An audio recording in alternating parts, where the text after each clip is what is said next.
Good afternoon to everybody on this really beautiful January day. In this garden with me video, we'll be pruning hydrangeas, also planting some daffodils that I've had just laying in the garage for quite some time in front of these calla lilies, working on the health of the soil, pruning back the peonies in order to expose the new growth or the eyes of the peonies, and we're always pruning roses.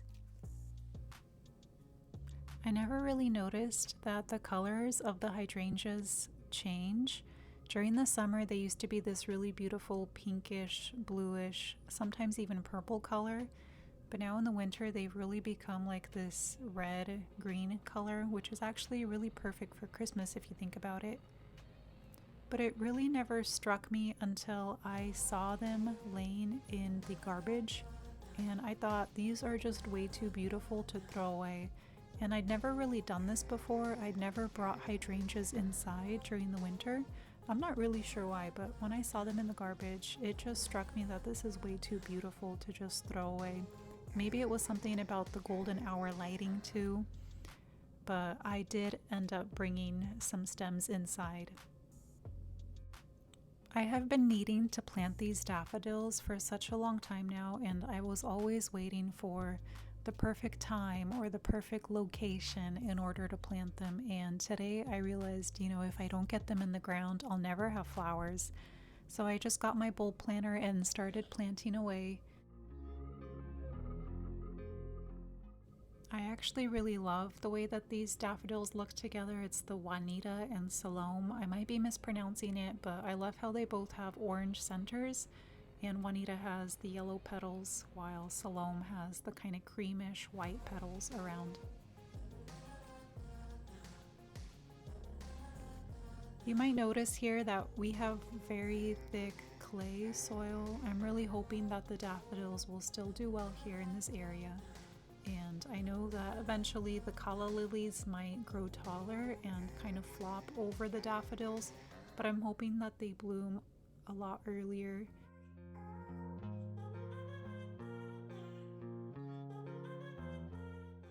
I recently started to get interested in the health of my soil, so what I did was I submitted a soil test to a lab.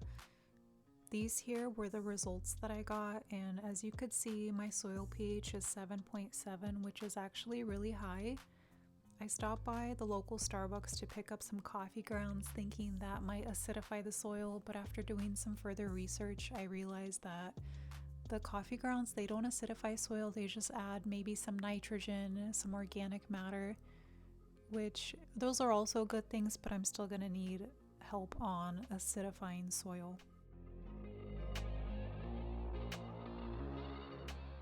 This is my Carl Rosenfeld peony that I purchased back in April of 2021.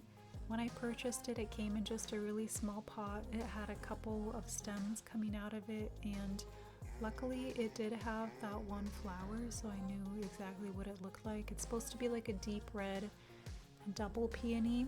I did plant it here this past spring. It didn't flower for me this past spring, however, I'm hoping that it got enough sun finally in order to produce flowers next spring.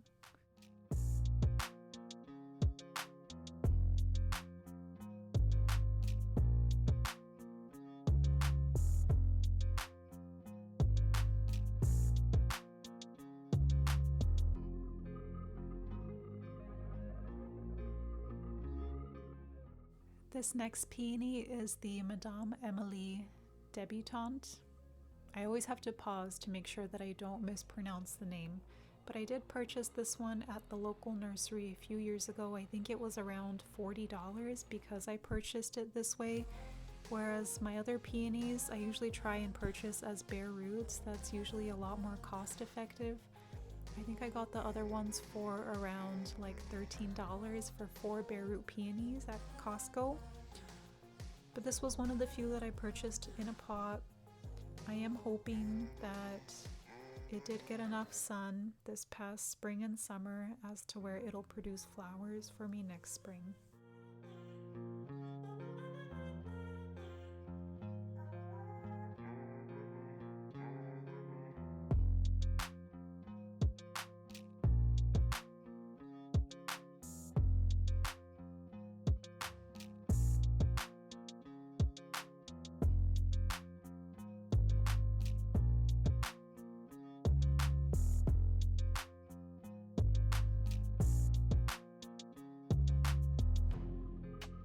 This past spring and summer, the morning glory has gotten so out of control that it's just covered the entire red rose with purple flowers.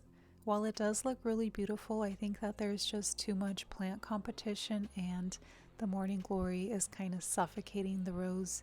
So I'm trying to get rid of as much of it as possible, including sweeping up all of its seeds towards the end.